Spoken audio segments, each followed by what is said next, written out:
Okay, and we're back after the break. So we had a question about Bovada and America's Card Room. I don't know how much of it got in there All of before. it. The Bovada didn't get at all. Okay, so this is what I would say. Or is it 2-minute delay? Yeah, we're on a 2-minute delay. This is what I would say. If you're in a place where you don't have the opportunity to play on a regulated online poker site like WSOP.com or Party Poker up in New Jersey, I think Delaware also is a spot where you can play online legally, regulated online poker. Then I guess go ahead and play on Bovada or ACR, Seals with Clubs. One of these other networks that are basically flagrantly breaking U.S. law. And I can't really say that's a good idea, but I probably would, honestly, if I was in your shoes. Personally, I'm not going to, because I feel like every hand I play on an unregulated site is a hand that I could be playing on a regulated site, and I choose to support these types of sites like WSOP.com, 888. If I wanted to play on, if I wanted to play on, a big site, then I'd probably just be going out to Canada or Mexico, playing on PokerStars or Full Tilt. Really, when you're looking at big tournaments like ACR and Bovada run, you got to look at your ROI, and your ROI doesn't really change that much, with these huge fields. Now your potential is going to change, and it is kind of like playing a lottery when they host $1 million tournament, but your ROI is not going to be really that different between playing on AC, an ACR tournament, or playing on WCP.com Party Poker, where it's regulated and online. You don't really know, if you're being cheated. You don't know if they're going to be able to actually pay you if you win. And if there's anything that Ultimate Bet and Full Tilt have taught us about online poker, it's that you really can't trust anybody. Even sites that you would expect would just have, a super strong reputation and would never let you down. What happened? They all let us down. If there's not an actual penalty that goes along with cheating your players, if there's not something that can happen to somebody for just running off with your money, then we can't really expect that it's not going to happen. That's something that history has shown us over and over and over. At least when you're playing in a regulated site like WSOP.com, or Party Poker up in New Jersey, at least then that if the proverbial shit hits the fan, then the gaming control board is going to come and put some people in handcuffs for you.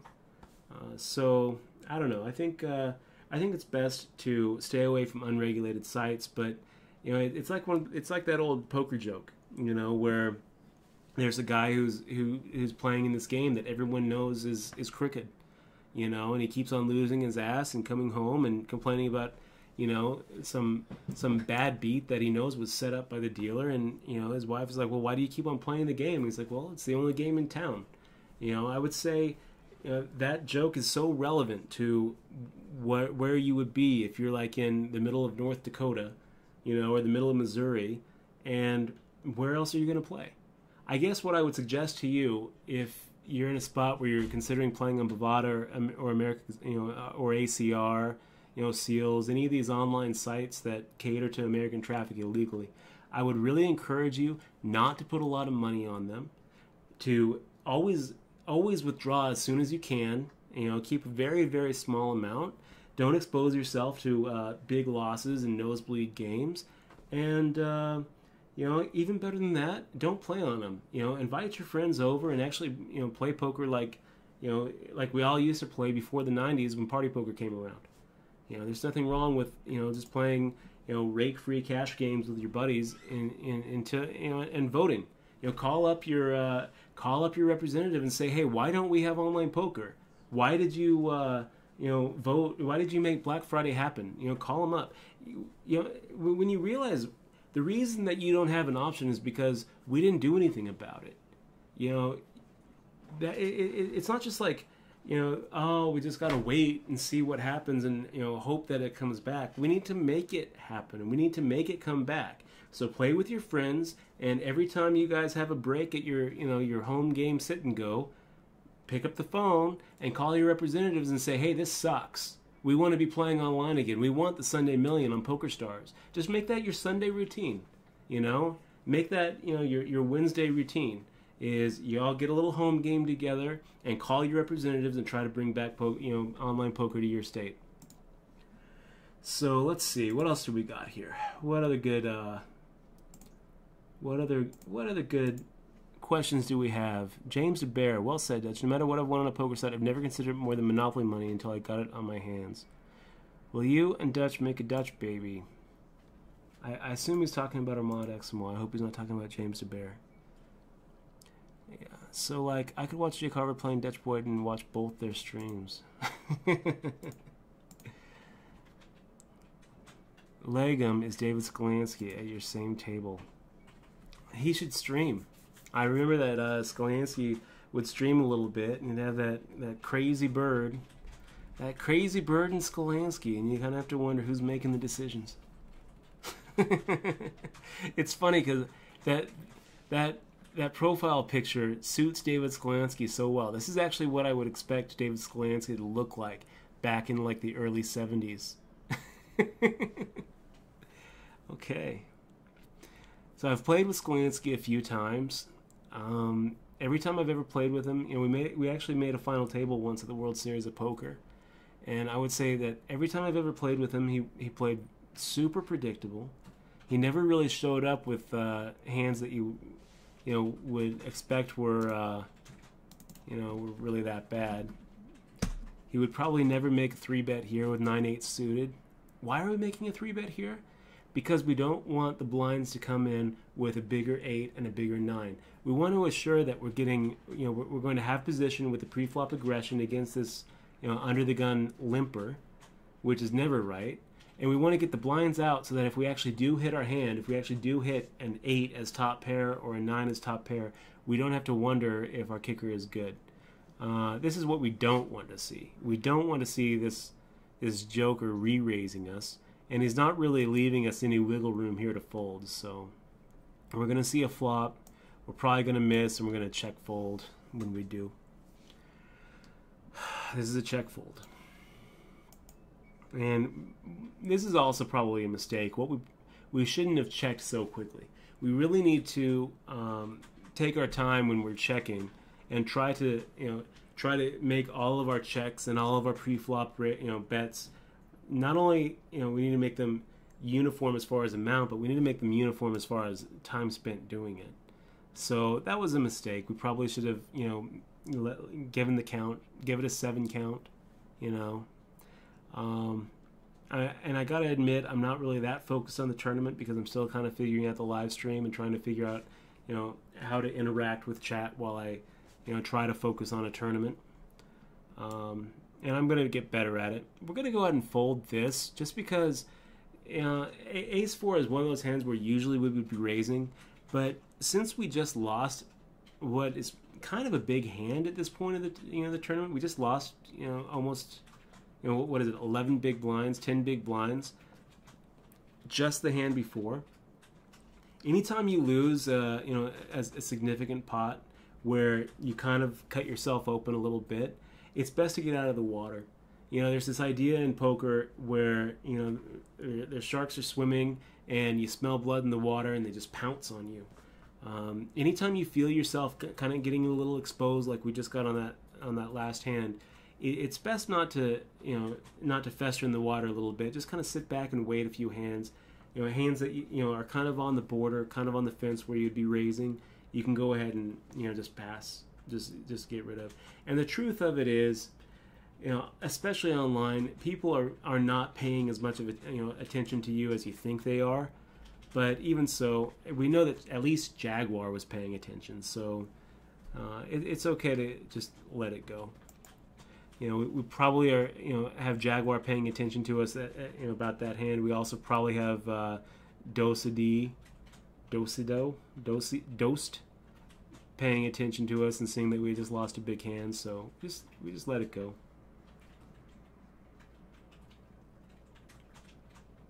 So let's get back to chat here and see if there's Did I miss the ICM answer? For ICM, I understand the algorithm and how to apply it to what hands to shove fold. My question is, can it really be great, being it's not considering position? How soon you will be in the blinds, etc. Okay, so mathematics. Let's talk about ICM. First off, ICM, what is it for everyone who's watching? ICM stands for Independent Chip Model. The idea here is that it takes how many players are left in the tournament and what the payouts are, and it kind of gives a value for each chip, and it gives a value for your chip stack, and it kind of gives an idea for what your equity is in a tournament. Okay, so people have kind of applied this when it comes to like making deals. That's when you see it, in its best use case, if you will. We're going to go ahead and c-bet here with 2 overcards. Not the best flop for Queen 10 suited, and I can see a decent argument for not even c-betting. But since we c-bet, now we got a little scare card. We hope that we're up against like a King Queen, a King Jack without a heart. And now we just kind of have to give up. It sucks. It would have been okay just to give up on the flop. When you're thinking about c-betting, if you're heads up, you pretty much should just always c-bet. But when you're up against 2 people, against a wet board, and it's okay to let it go. I can make a pretty decent argument for just letting that one go. We didn't. And then when an ace of hearts actually hits, we have to go ahead and continue up with the drive and hope that Rare Steak is sitting there looking at King of Spades, Jack of Spades, and decides not to take it for another card. What would have been interesting is seeing what would have happened if Rare Steak called and the turn came anything. Do we continue? And probably yes, we would, because there's really no chance that we're ahead there. Our only chance is actually winning it for a bet, and there's not really a lot of hands that he could have where he's going to be a huge, where he's going to be able to stand a lot of heat if he just calls on the turn. So anyway, back to ICM. I think the whole idea of ICM and independent chip model works best when you're trying to make a deal at the final table. A lot of people have tried to use ICM to come up with this, game theory optimal check shove, model, and they've kind of come up with what they think is a game theory optimal. All the game theory optimal times when you shove, when you fold, and these are generally for short stacks when you have like 10 big blinds. They also use ICM a lot when it comes to heads up play for this game theory optimal type strategy.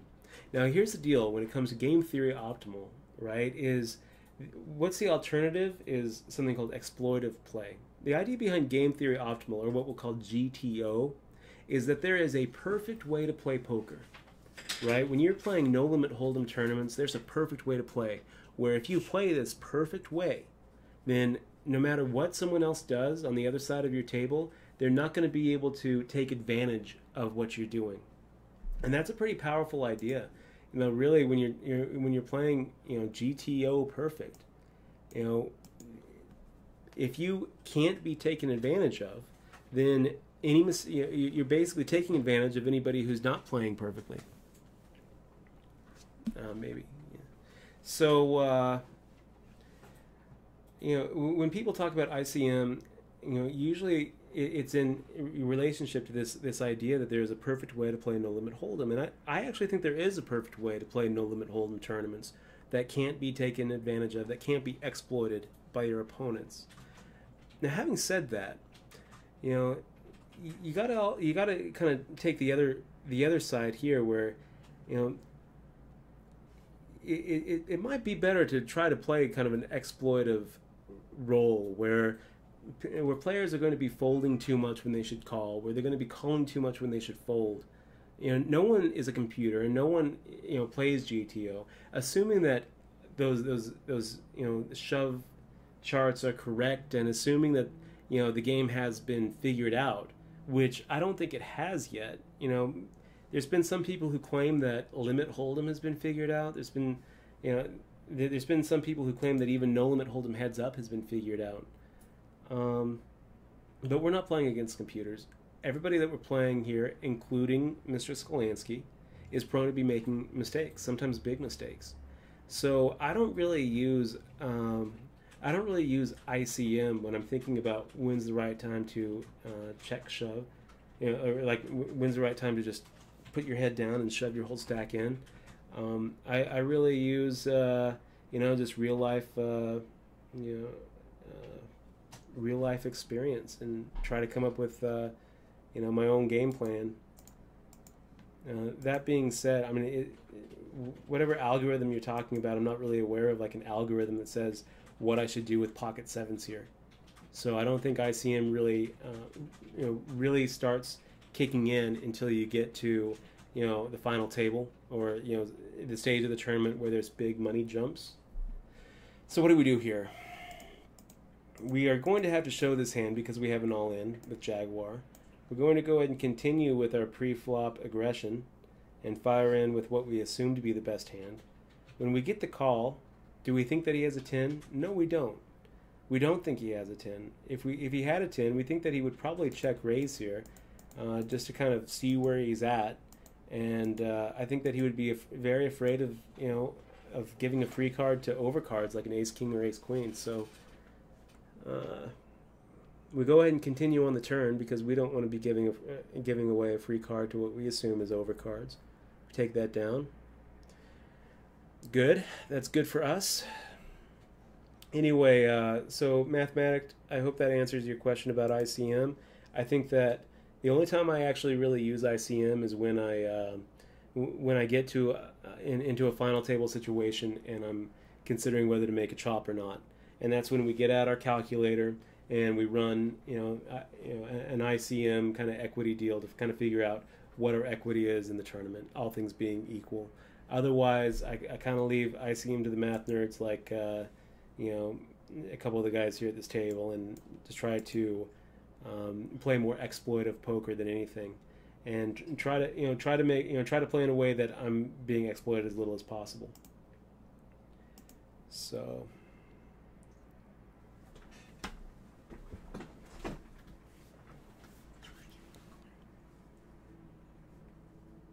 Mathematic, the problem with GTO is all players need to be playing GTO for it to actually work, Nash equilibrium.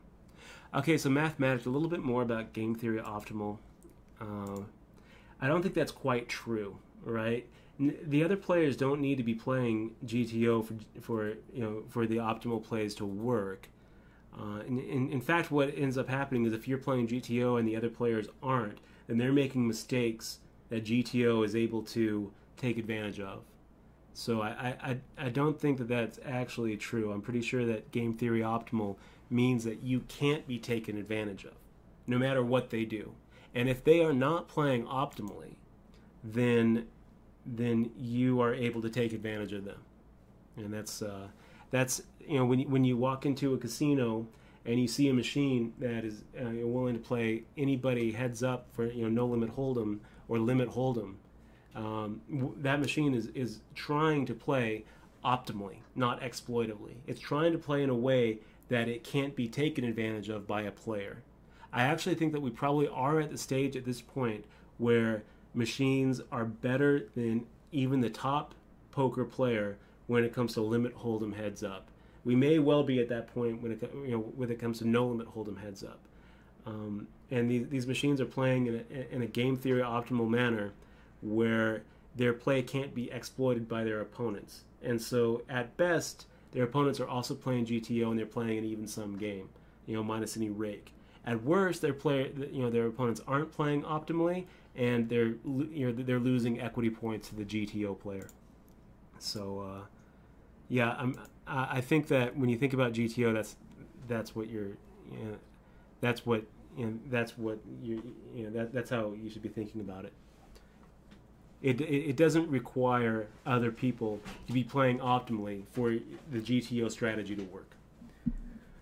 And the other thing to keep in mind is this, right? GTO versus exploitive play. The exploitive player is always going to be able to take more money than the GTO player, assuming that he's doing it right. The exploitive player is going to make changes to his strategy based on the mistakes that his opponents are making. So if an opponent is calling too much, if you're up against an opponent who never bluffs, well, the GTO player is still going to call with his ace high, a certain percentage of the time.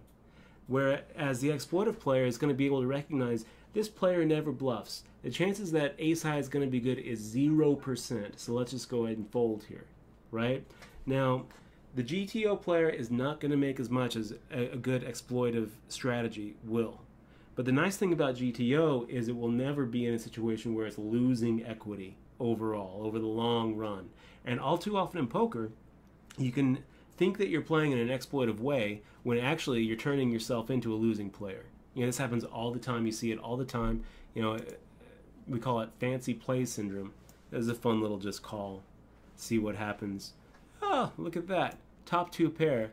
We go ahead and give it the check. We hope that Goscorp goes ahead and c-bets with his ace king or ace jack, and he does. He makes a very small c-bet. And this is kind of interesting. We got Tree making a pretty big raise here. The problem is we don't really want to lose Goscorp. So let's go ahead. We're going to go ahead and make it 2,500 and hope that Goscorp actually re-raises. Okay, we're fine with that. We're fine with that. And we take the pot. All's well that ends well. We're okay with that. Even though maybe calling, we get to keep Goscorp in it. It's okay not to. It's okay that we lose a big stack. A potential for a big play there, because there's a lot of hands there where Goscorp is not folding. Ace king, he's not folding. Flush draw, not folding. Aces, queens, not folding. He's definitely not folding kings or jacks. So, we did kind of dodge that bullet. Okay, so here we go ahead and take a cheap flop, hope for the flush, hope for top 2 pair, hope for trip eights. That's about as good as it gets. Now, since no one fired out a pre-flop raise, we can't really expect anyone to fire out a bet that we can check raise. So we just go ahead and fire out half the pot and hope to just take it down. We probably are ahead of whatever anybody has. One of the nice things about betting here is a lot of times we're buying outs. If we can get like a hand like a queen jack or a queen 10 to fold, a king queen to fold, then we're able to essentially buy 2 outs. There's enough equity here just to maybe pick it up without a turn that it's worth going and giving it a shot. Here the ace can be a scare card. If the guy has like a king queen king jack, then we're looking pretty good. If he calls, we don't love it, and we're probably going to have to hit. And we hit. So what do? Fire out. We'll go for a There's so many hands that he can have. We're just going to go for a half pot bet. I mean, we figure to be ahead here. Maybe we could have gotten him to pay off more than half. Maybe we'd go for 3/4. Maybe it looks like, you guys can't see this, but I just looked at the replay. He's got 8-6 of clubs there. So he did end up hitting the straight. Would he call 3/4? Maybe. Maybe we could have just shoved, taken his whole stack. I'm okay with betting half the pot. I think that's okay. We might have been able to squeak out a little more value out of it, but I also think that we're losing him if we bet much more and he doesn't have a straight. I think that if he has a hand like even 2 pair, a weak ace, some sort of single pair, I think that we're losing him if we bet too much more than half the pot. So I'm okay with that. We got enough value there. And what do we do here? We got a min raise. We've got the ace 10 offsuit. We can just get rid of it. Ace 10 offsuit is basically like ace 7 offsuit. You doing good? So Mathematic talks a little bit more about ICM. He says, I was only talking about everyone needing to play GTO in the case of the ICM decisions for the ICM shove fold decisions to be correct. You're absolutely right. You're absolutely right. And that's why I'm more inclined to go, just off of experience, my read and feel at the table, and not really not really worry too much about what the check shove, fold charts say in relation to short stack play at the final table, because really you have a lot more fold equity than ICM would give you. There's going to be times when a guy is going to fold for 4 times the big blind when it should be a snap call. We see this all the time. How many times have you seen someone shove in for all their chips and it's less than 3 big blinds, and it gets around to the big blind who shrugs, is like, can't play this, and he like folds like 7-6 suited, and you're like, what? And he's like, yeah, just 7 high, I'm never ahead. I know you're never ahead, buddy, but you still have to call. ICM isn't going to let that guy fold. But in reality, we all know this. Sometimes that guy folds. So you can let yourself get a lot shorter than ICM would let you get. And what's more is people call when they shouldn't. So you're able to get more value out of your bigger hands, which is also an argument for not really having to make a move quickly. What do we do here? We've got the min raise by the old guy in seat whatever, under the gun +1. So here's what I know about Skolansky. Okay, he plays very predictable. He plays by the book, and you can't really blame a guy for playing by the book when he wrote the book. The very first book that I wrote, that I read on Hold'em, that was worth anything, that was worth more than the paper it was printed on, was Texas Hold'em Poker. The old 80-page book that he wrote back in the 80s, late 70s, which had the starting hand charts and talked about what were the premium hands and what weren't. That was a good book, and really I don't think that he's really changed that much. I gotta assume that he's a better player than he ever was. I mean, that's the nature of poker. But let's just look at the last few years and where is he? I don't think he's won a bracelet since Moneymaker. So I'm not too worried about it. I actually would rather have him on my right than some of the other even unknown pros that we run into. So we'll see. Hats off to the legend though, David Skolansky, battling for the same chips that I am.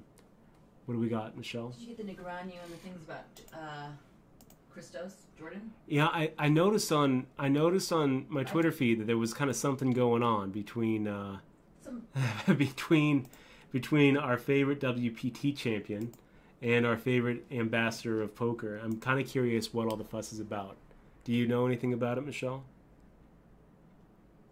Do you know what's going on? Yeah, I had the guy do a brief on it. If you read on if you look at the comments there. Okay, so let's take a look at what's going on between Jordan Christo and Daniel Negreanu. Drama in the Twitterverse. Is this James DeBear? Yeah. Never chop unless you want to. Just expect some weak players to take a shot. However, consider making deal up. I'm not really sure. I'm not really sure where it's... It looks like Skolansky is twitching right now. So we are right next to each other. How cool is that? So it's above. If you go above, you'll see it. It's the fourth one up. It says it starts as Negreanu is on a jihad against players who tank excessive amounts in tournaments, wanting a shot clock in poker. Do you see that? Okay, so this isn't really that new. What do we have, Christo? Well, we know because he was talking about that during the GPI, but I guess Jordan was criticizing the same thing, and he was called out by Matt Savage, basically calling him a slow player. I guess what I would say is you got to remember that a lot of players who take a lot of time, time moves differently for them because they're stoned. So to give them a 30-second shot clock, it's going to definitely affect their play in a negative way. I love Jordan. He plays a lot online. JC in Blue, he's a great player. I can't imagine that he really needs 2 minutes to make a decision, but time moves differently when you're when you're rushing to your room on breaks. I'm all for a shot clock in poker. I don't think that there's any reason to, it makes the game easier to watch, more fun to play. I don't think that, I don't think that we really need to run into players making too big of mistakes. It's okay to take your time at poker, but how much time do you really need? And give each player a little time a time button every round where they can throw in the middle and get an extra 30 seconds. Let it accumulate during the tournament. Every break you get another one. There's nothing wrong with that. I think a shot clock is fine. I don't exactly know from a logistical point of view how would they do that. I guess they could just build it into the tables. They could have the dealer basically sitting here with a stopwatch. I don't really know how they should do it, but I'm okay. I think Daniel Negreanu is probably okay. I would take his side on this. I would also take Jordan's side, because as long as you can take as long as you want, you should take as long as you want. You should take as long as it takes to make the right decision. These are important decisions that we're making. These are potentially it's $1 million on the line. So there's no shot clock. Take your time. The time. The time and place to make a prolonged decision is when you're playing the best in the world for $1 million in the pot. So I'm fine with Jordan taking his time. And I would be fine with everyone adopting a shot clock. And until they do adopt a shot clock, take as long as you want. Okay, what do we do here? Well, we fold. We were going for a cheap flop. We didn't get it. W-Dog decides to press the action with ace-king.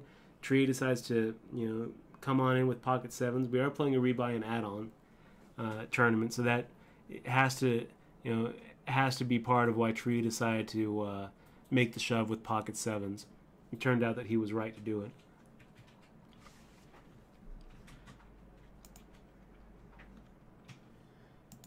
We're gonna try to get Jordan on one of these Twitch streams, actually, and we can ask his opinion on this whole little rift between him and Negreanu. It's kind of cool, really, to see Jordan. I was one of Jordan's big fans from the very beginning, when he was playing over at Red Rock and cash games, and no one had ever heard of him. And it's pretty cool actually seeing these young guns coming up, and now he wins a WPT and he's arguing with Negreanu and everyone's listening. So it's pretty cool to actually see that this drama in the Twitterverse is from JC and Blue, man. Shout out to Jordan Christos. Very cool.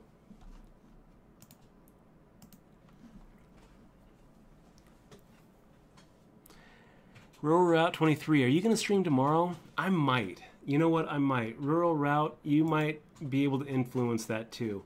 If we get enough followers today, then I very well might put out another stream tomorrow. I'm going to say, if we can get 300 followers by the time we take this this tournament down, you guys are going to have me for tomorrow too. So you guys can help. Hit the follow button. If you're not following yet, hit it.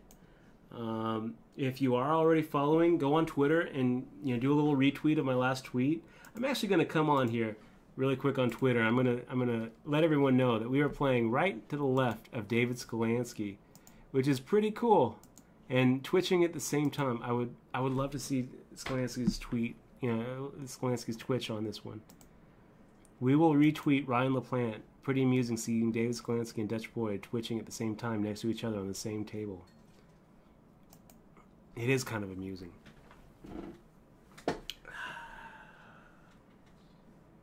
It's kind of funny too, because you look at our avatars, right?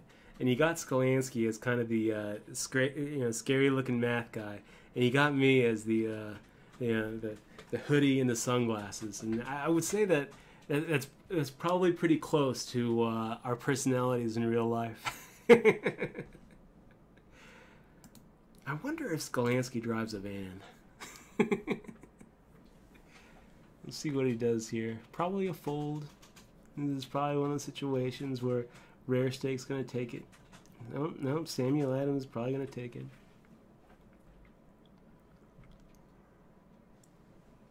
Ace-8 offsuit. The antes haven't kicked in. This is a decent enough spot to raise. And we're probably going to be trying to start tapering our raise amount down to about 2.5 times. So we make it 400. 4, 5, 6, 7. We gave it the 7 count. It's right before the rebuy and add-on period, the rebuy period ends. So we got to expect that these guys are going to be playing quite loose. 5, 6, 7. Give it the 7 count. We get the check call from Astro Boy. He gives another quick check. And the quick check probably means that he's waiting for us to bet. We're going to guess that he's going to show down a stupid hand like King 10. He could have a flush draw here. You know, there is a chance that if we call here, we're actually ahead with our ace high. He could have like a flush draw. He could have like an ace 2 or an ace 5. He could have all that. But probably he's looking at King 10, King Jack. So what do we do here? Do we make an ace high call? Do we make the hero call here? There's so many hands that we're ahead of. You know, there's so many flush draws he could have where he's going to check call quickly. Is Astro Boy the type of guy who would check raise all in with a flush draw? I mean, I think he would. I also think that he would probably check raise all in with a king. So what does he have here?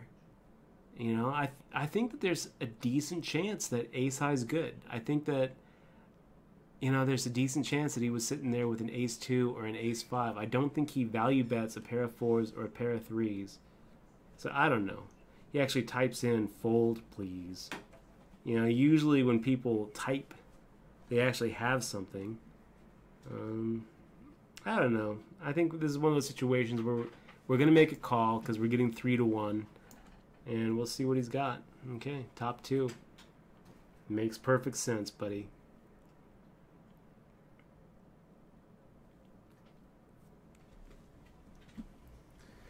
And now we feel quite the fool, don't we?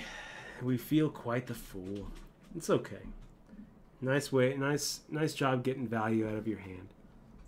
Astro Boy is one of those regulars that we would rather see on another table.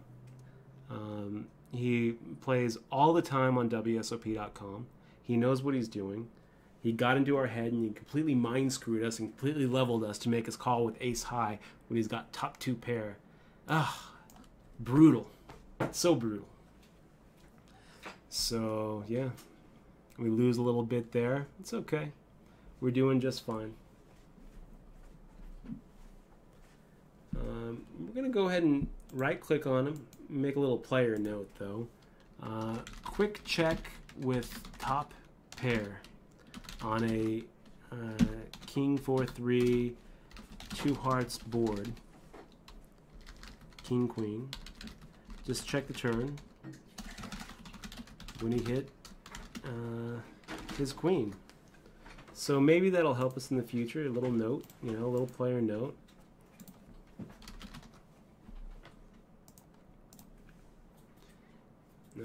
Bet half the pot is a value bet.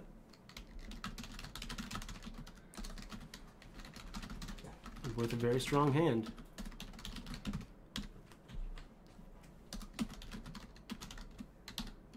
And typed, fold please, when I tanked. So just maybe we'll be in a spot 6 months down the line where that little information will come in handy.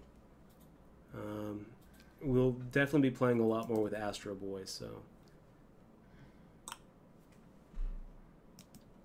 Hate losing that $800 bet, though. Yeah, that is a significant percentage of us. That's 4%. So I do hate losing that. Let's go ahead and go back to our chat and see if we got some other ideas going. Is it okay or not okay to chop at final tables? I usually just give in with flow of table and don't want to seem as a douchebag, but a lot of times really don't want to chop. Bifoucaire, I would say of course it's okay to chop, okay, but you don't have to chop. Don't let anybody make you feel pressured to chop at a table. If you feel like you have an edge on everybody else, then tell them to go stick their deal where the sun don't shine. You're doing this to make money. You're not doing this to make friends. You want to go make friends? Go join a bowling league. Go play darts. Go to a bar and just drink. That's the kind of fun stuff that friends do together. Friends don't play a tournament together. And there's really no reason to make a big chop unless you are underrolled for the tournament you're playing, or you think that you're against players who are better than you, who happen to be underrolled and are willing to cut you a break. That's really it. I mean, sometimes you get into a tournament situation where it's just so top heavy that it's ridiculous. Case in point, you got Kathy Liebert winning the $1 million Party Poker Invitational, where first place was $1 million and second place was like $100,000. Sometimes you get these just ridiculous top heavy tournaments where, okay, fine, you can make a deal because no one's really that big of a favorite to warrant a $900,000 gamble. But in your average $150 or $300 buy-in tournament at your local casino, let's face it, the fact that you're watching a Twitch stream, the fact that you're even here asking the question, probably puts you at such a higher level than your average people, even when it gets down to the end, that no, you should not make a deal. Unless the difference, between you getting the deal money and next out is the difference between paying rent or losing your house and your wife and your job and everything goes downhill. No, don't make a deal. Screw them. Punish them for not taking the time to watch my Twitter, my Twitch stream. Punish them for not reading the books and watching the hand replays and thinking about their game. They should be, they should be, paying you for lessons probably. So no, don't let them make you feel like you need to make a deal. I will say, here's a funny chop story though. So a few years ago, I guess it was 2005-ish, my little brother Bobby was out in Aruba for one of the Ultimate Bet prelims. And he's sitting there, he gets off the plane, he's super tired, he doesn't really want to play, but he's there with Fishman. Fishman's like, look, I'll put you in. He's like, okay, I'll play. He plays, he ends up at the final table. And, everyone's tired from just flying in. He's tired, and he's got the chip lead. He's got like 50% of the chips, right? So all these guys are like, hey, guys, you want to make a chop? How about let's do a chop? And he's like, well, guys, I mean, I've got half the chips in play. I don't really see... I mean, I would make a chop, but I would want first place. And all four of the other guys, there might have been actually five of the guys, it might have been six-handed, all five of the other guys, they kind of look around and like, okay, let's do that. Let's give him first place money and we'll split the rest. Okay, and they all shake on it. Bobby shakes on it. And, if you're in that kind of situation, probably okay to make a chop. If the deal that you're going to be getting is so much better than your equity in the tournament, by all means. But if they're pulling out the ICM calculators, tell them to stuff it. Here, another funny thing about that, right? When Bobby came back and told us about the deal he made, I kind of looked at him and I was like, Bobby, you probably left some money at the table. You probably could have gotten away with saying, look, I'll agree to a chop if all of you give me first plus money, and I'll kick in an extra 50. I would like to see a deal like that be done. So yeah, let's take a look at chat and see if we've got any more questions here.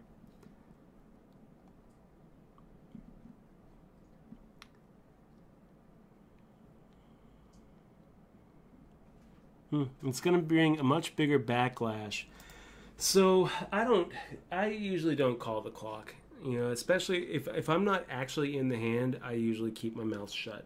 I guess maybe I will start too. Maybe that will be the way that we kind of evolve our mind sport to have a shot clock. Is players will who are outside, not in the hand. If it because right now I feel like it's bad etiquette. If you're not in the hand, it's bad etiquette to call the clock on somebody.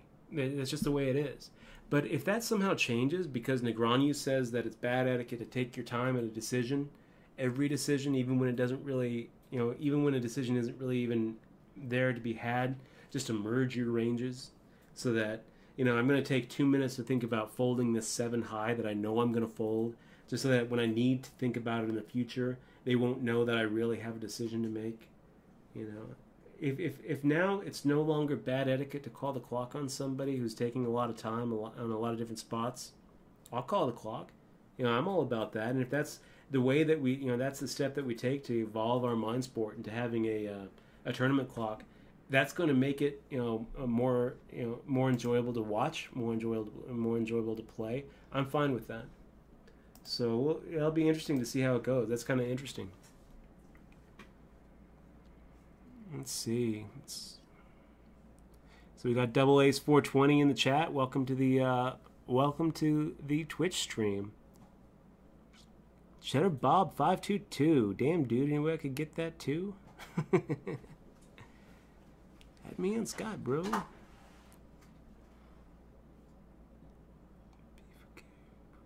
Yeah, I assume that the T's are silent. Oh, lordy. Oh, lordy. Okay, so we're going to try to focus a little bit. It's starting to get to the point where we're going to have to decide whether to take an add-on or not. Almost always an add-on is just an automatic. You do, I think, get into a point in a tournament where you have so much of a commanding stack that you can get away with not adding on. That actually, there's this idea of what would it be called? Chip inflation, where the more chips you have, the less they're worth individually. If we had 8,000 in front of us, another 8,000 to bring us to 16,000 is just worth so much more than having 18,000 and going up to 26,000. But we still don't have just such a commanding stack that 8,000 isn't going to matter. So when the add-on period comes, I think it should be coming up here in another 14 minutes. We're going to be popping on another 8,000 to our stack. How cool would it be to get heads up with David Sklansky in this tournament? How cool would that be? And how cool would it be if we get heads up and we see in the chat him just type out that word, chop? ? What would we do? What would we do? I don't know. I mean, he's got the years of experience, but I think that we have more bracelets. I think. I'm going to have to look this up and see. How many bracelets? How many bracelets does David Sklansky have? And when is the last time he won one? Does anybody know in chat? Does anybody know the answer to that before I can pull out my Google and look it up? You gotta give him 2 minutes if you do that, babe. I'm going to give you guys 2 minutes. And you know what? Actually, let's give away a copy of the ebook to the first answer. Can we do that? Yeah, Can we do that, X-Moa? Okay, so this is what we would like. The first person in chat to say how many bracelets David Sklansky has won in his career. World Series of Poker bracelets, Vegas World Series of Poker bracelets. And 2, a real book when was the last one? You know what? We're gonna send him a real book. Okay. We're gonna give him a paperback signed copy of Poker Tilt to whoever can give us that information right there in chat. First person, you will get a signed copy, paperback copy. We'll just ask that you message me here on Twitch after you get the confirmed right answer. And yeah, we got our first contest on our Twitch stream. How cool is that? And I'm going to go ahead and give Michelle the answer so that we know who. What? Can you write down? So I can, yeah, and I will. Write down. Right here. I'm writing it. Don't you worry. It's a coming. It's a coming. Wow. Okay. Oh, Butters is on there.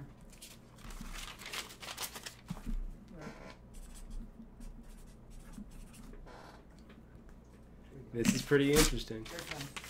Here. Oh, what's the date? I put it on there, right? What's the date for? Because it's a 2-part question. Oh.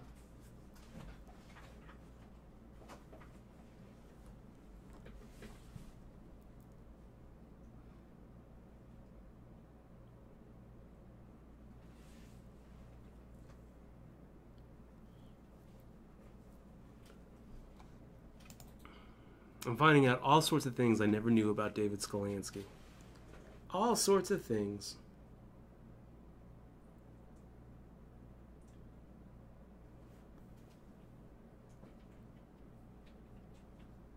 Ugh.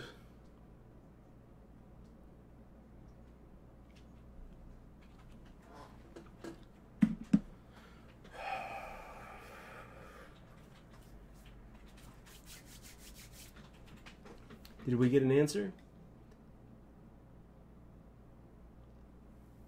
I keep on.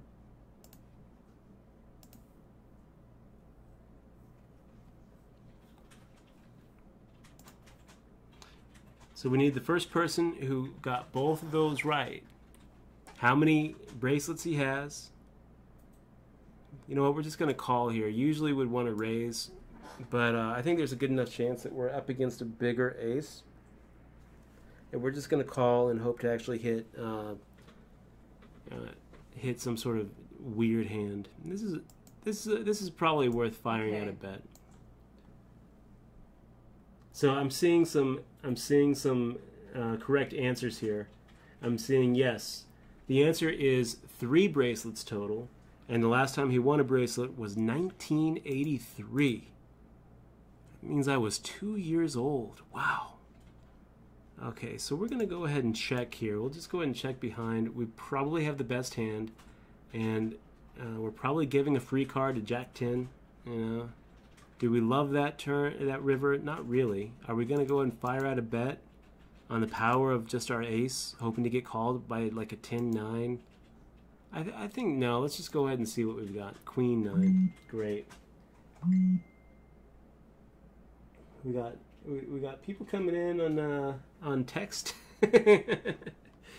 So okay, we have the. We're gonna give a digital book to Zen Fun Real because he had it first, but he didn't have the date because he had answered it first. But then the first one with the date was I Mine Sets. Okay, so the first with the date was I Mine Sets, who had the date and the number. And the answer. So we're gonna give him the book. And the first guy that answered, we'll give him a free digital book. Okay, so I Mine Sets, where you are going to be declared the winner here for a free paperback copy of Poker Tilt, the book. And if you could just shoot us a line on through Twitch Messenger, we'll get you that out ASAP. And who's the other guy who gets the digital book?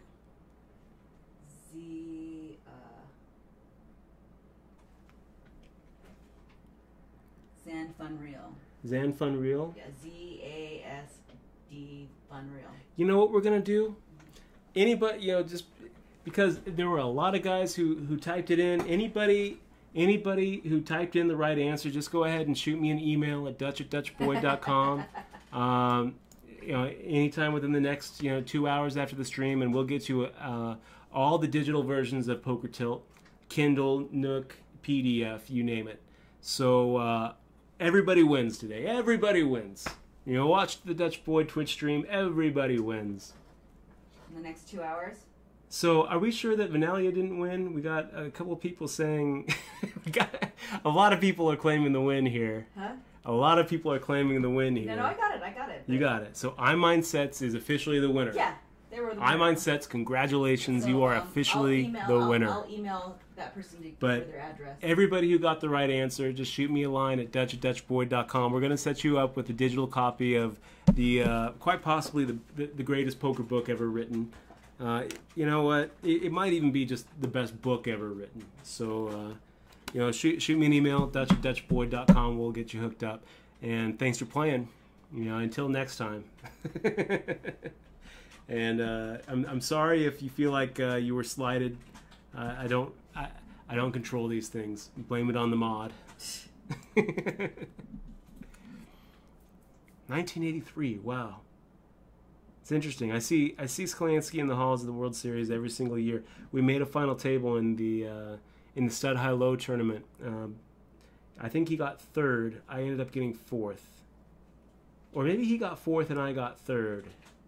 I think that's what happened. And it was up against, it was when Eli Alezra won his first bracelet. That was a fun tournament.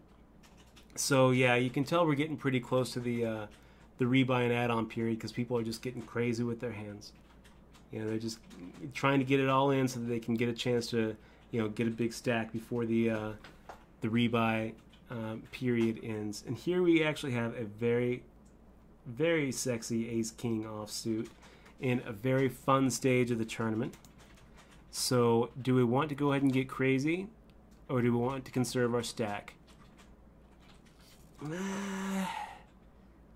Let's get a little crazy. Make it a pot-sized bet. And just, you know, maybe we get one of these guys wanting to just go for the rebuy. Probably we just take the pot, which we're just fine with. We are just fine with that. Getting 8.5 big blinds without even having to see a, 9 big blinds without having to even see a flop. We are fine with that.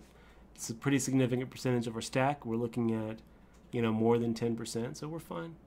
We're happy with that. Yay, we won 21-20. Yay, we're very happy. It's okay. So the rebuy period ends in 4 seconds, and I think we're looking at an add-on. Let's take a look. You may click the add-on button for an extra 8,000. Do we do it?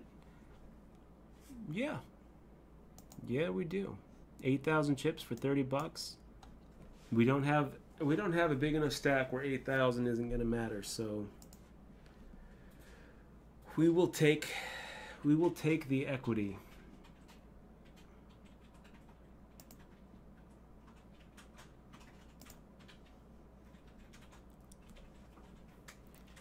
Fish play without poker tracker. I'm gonna agree with that, McLeanios. Fish do play without poker tracker. I also think that some pretty decent players play without poker tracker as well, especially when you're only playing one tournament. A lot of times, not to have to worry too much about what poker tracker tells you VPIP is. I'm sure that there's ways to set up poker tracker and set up your HUD so that it just adds so much equity to your game. But I'm not too worried about maximizing my equity here, really. I'm more, worried about trying to do a good Twitch stream and having a good time while I make a little bit of money. And even though I'm not using poker tracker, I'm pretty comfortable with the idea that I'm playing a positive EV game. James DeBeer. Thank you, James DeBeer. James DeBeer, listen to that. Dutch Boyd channels Oprah. Oprah. Worth the price of admission. I'm going to have to agree with you, seeing as it's free. Stackopoly. Dutch, I'll be in Vegas June 12th to 19th for the Monster Stack and Split format. Would you give a picture op for your fans? Stackopoly, of course. I am always willing to take a picture, give an autograph. If you hit me up beforehand, I'll give you a copy of my paperback book. I'm always happy to do a picture op for the fans. I think that's so funny. It's the picture op for your fans, of course. It's interesting thinking about me coming up. When I was coming up in poker, and I would look up to poker players like Scotty Wynn and Lane Flack and Huck Seed and Daniel Negreanu, and I still kind of get a kick out of taking pictures with those guys. I still get a little starstruck when I'm sitting there at a table with Huck Seed. Lane Flack and I have hung out enough in real life. It doesn't matter. I'm still a little starstruck when I see him in the halls, really. So it's okay. It's okay to be a fan. It doesn't take anything away. It just shows that you one thing that I've found in life is you are what you love, not what loves you back. So take that for what it's worth. Sklansky has quite a few final tables. He does. I wonder, he likely has even more final tables than I do. I wonder how many WSOP final tables he's got. According to his Wikipedia, Sklansky has 23 money finishes in the World Series of Poker. It's pretty good. Pretty good. What do they have me up to now? I think that I might have that beat. I think that I might have more cashes. It's going to be interesting. I would love to get heads up with Sklansky in this. I would love it. I think this would be my dream. if I could design a perfect ending to this Twitch stream, it would be both of us making it deep, making it into the final table, making it through the final table, and finding ourselves heads up. Oh, how sweet would that be?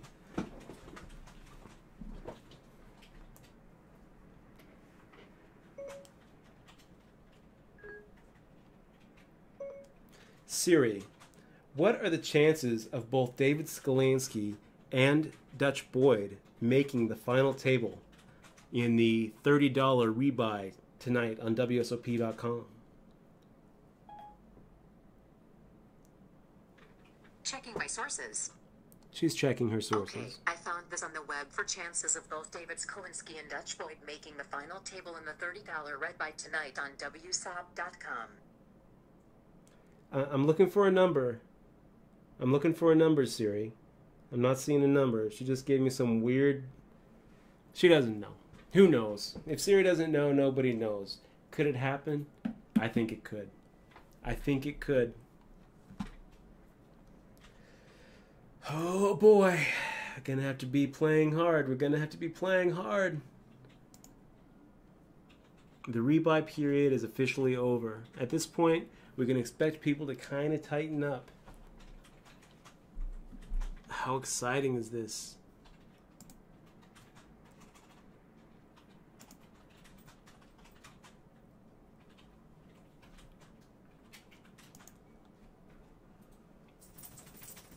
Okay, so we're going to let's do another giveaway, Michelle.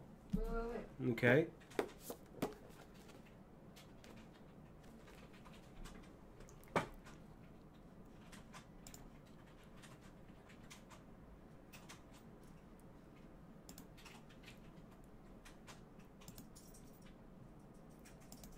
We're going to do another giveaway, and it's going to go like this.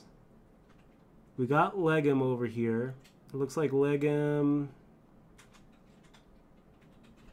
Where's Legum? Okay, here we're gonna go ahead and... Now we would be making it 600, so we make it 880.